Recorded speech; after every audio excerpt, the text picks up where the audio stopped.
বিভিন্ন জায়গায় তো মানুষ অসুবিধার মধ্যে পড়ে ফর্ম পাচ্ছে না ঠিকমতো, কী বলবেন? একদমই বাজে কথা। জনকল্যাণ শিবির ভালো জায়গায় সব জায়গায় চলছে, মানুষের স্বতঃস্ফূর্ত ছাড়া, সেই জন্যই এত ভিড় এবং ফর্ম পাচ্ছেন।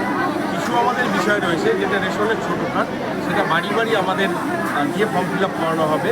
বাকি অন্যান্য বিষয় যে সমস্ত বিষয় আছে, যেরকম প্রধানমন্ত্রী আবাস যোজনা, তার এখানে এটা সচেতন করা হচ্ছে মানুষকে।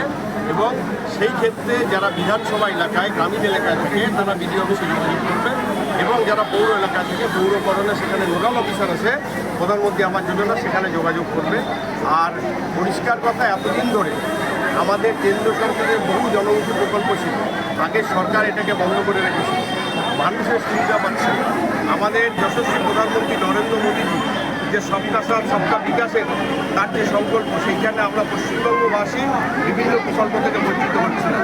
আমাদের লোকপ্রিয় মুখ্যমন্ত্রী শুভেন্দু অধিকারী তিনি নির্দেশ দিয়েছেন 15, 16, 17 এই 3 দিন আমাদের জনকল্যাণ শিবির চলছে। এবং এই শিবিরে যেটা সবচেয়ে মানুষের বেশি চাহিদা, সেটা হচ্ছে আয়ুষ্মান ভারত, যেটা একমাত্র পশ্চিমবঙ্গ রাজ্য যেখানে বন্ধ ছিল, ভারতবর্ষের সব রাজ্যে চালু ছিল। মানুষ আয়ুষ্মান ভারতের জন্য বেশি লাইন দিচ্ছে, সেই জন্য আমাদের এখানে 4টে কাউন্টার করা হয়েছে।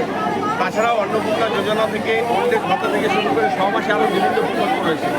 সর্বস্তরের সাধারণ মানুষকে অনুরোধ করব, আসুন সবাই আপনারা ক্যাম্পে, যাদের যে প্রয়োজন সেখানে নির্দিষ্ট ফর্ম ফিল আপ করুন।